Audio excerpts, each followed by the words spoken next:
We've got a big announcement to make. It's just been made from the Vatican. That's right. Hit the music. God darn, Biggie, I don't have the music. I just was thinking we need that music, and now I don't have it in front It's of me. there. I have it.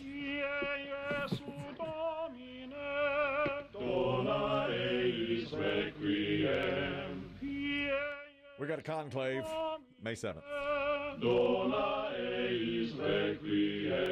Put it in your phone. That's right. Set a reminder. That's right. That is 9 days from now. Conclave 7 May. We got a conclave starting on May the 7th. I'm ready. All the cardinals are going to be in there. You know, my wife said we were watching a little of the funeral. Of course, all the cardinals were there. And she said, when do they start the conclave? And I said, generally, there's 9 days of mourning. And she goes, what a waste of time, man. Well, You said that? Well, she said they're all there. Just do it. I hate to say this, but if you went to the Cardinals and did an anonymous poll, I'm sure they'd say, let's do this. Yeah. We're ready to vote. Are they going to fly back to where they're from, then fly back in? That's 9 days. You're gonna Possibly. You're going to stay in the Vatican I doubt 9 it. days? They probably stay. Oh, I bet they stay. I bet they love going to the Vatican. You think? Of course. Great pool. Great food.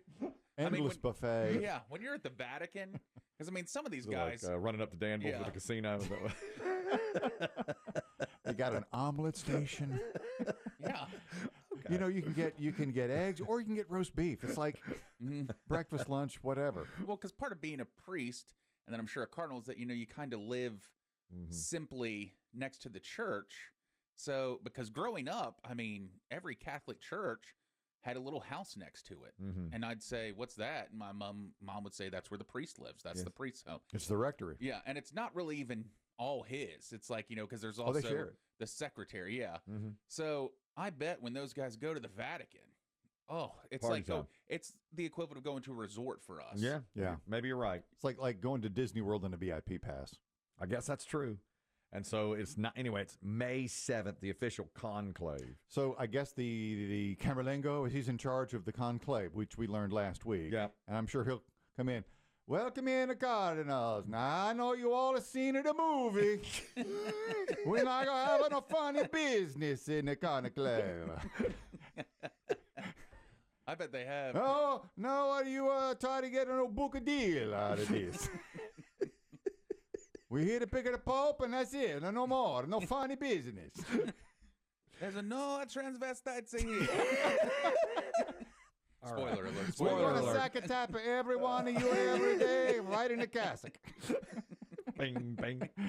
Yeah, now, spoiler alert. Okay. Yeah, spoiler alert on that. I rewatched Conclave. The spoiler is this. Like most Americans, you're watching Conclave. Yes, and I'm going to give away, this is a big giveaway. Although, really, as Biggie has suggested, and I agree, unnecessary to the movie, the person that is picked, they've picked him. And then a guy who does some investigation of him brings the lead guy over. That's Ray Fiennes is the lead guy. He's like, man, I should have told you this. I didn't think y'all were going to pick this guy. Oh, man, I hate when the vote goes that way. Oh, God. You didn't pick. Oh, no.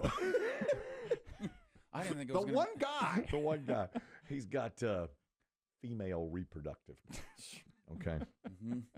Now, so my question was, when it was over, I looked at it a different way. I didn't mind the twist. A lot of Catholics were outraged at the twist because it was a brilliantly acted movie. They're simply picking the Pope, and the inner workings are fascinating for sure.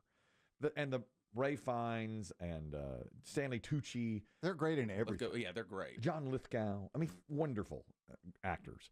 And so it's all done. And there's several things, like you think one guy's going to get it and he's got something in his past. You think another guy's going to get it and he's got So who's in charge of digging the dirt? One person? Well, Ray Fiennes, really. That's the Fiennes. But he calls over this other guy that I'm talking about, unknown actor, and says, "Why don't you dig up on this guy over here?" Is the unknown? Is he a cardinal? Is he a priest, or is he a layman? He's a cardinal from a kind of an unknown. He was put in place by the Pope who died. So he says to Ray Fiennes, "Man, I didn't think you're gonna pick this guy. I should have told you." Golly gee. They investigate. I've seen his Instagram, and oh my goodness.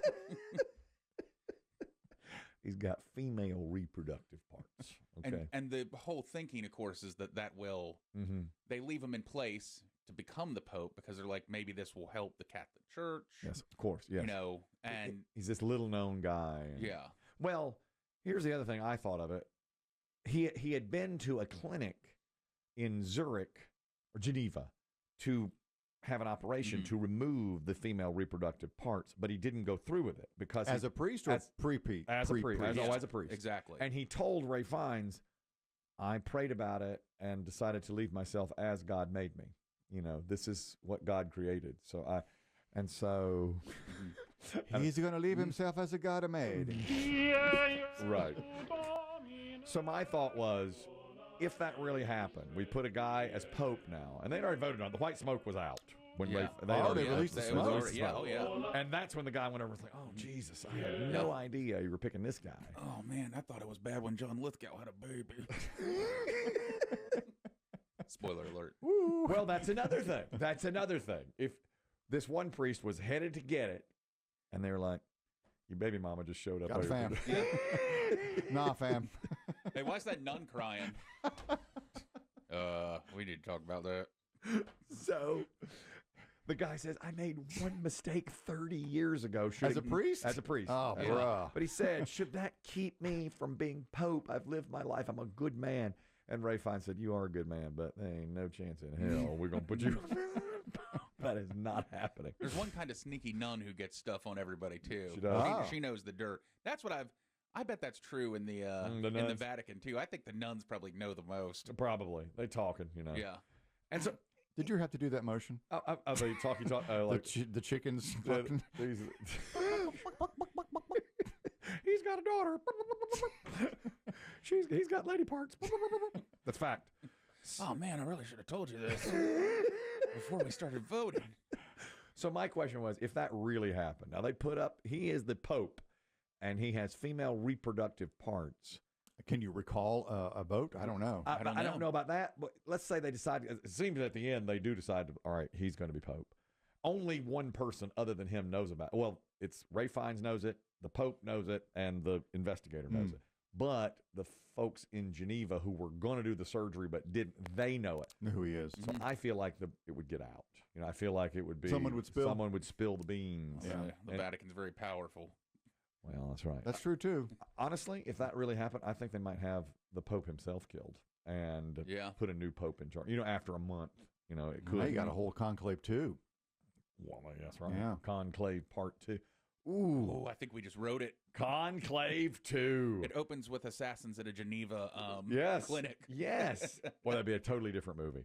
Conclave 2. Like a couple sitting in the waiting room just going in to wait to talk to their doctor about something personal. Yes. Then they rip off their civilian clothing and their black ops. It's Arnold Schwarzenegger. Yeah. Taking everybody out. Say your prayers. Conclave 2, say your prayers. And he can be on the phone. I know the Pope is a woman. Conclave 2. Say your prayers. This summer, only in IMAX. That's the way we do it.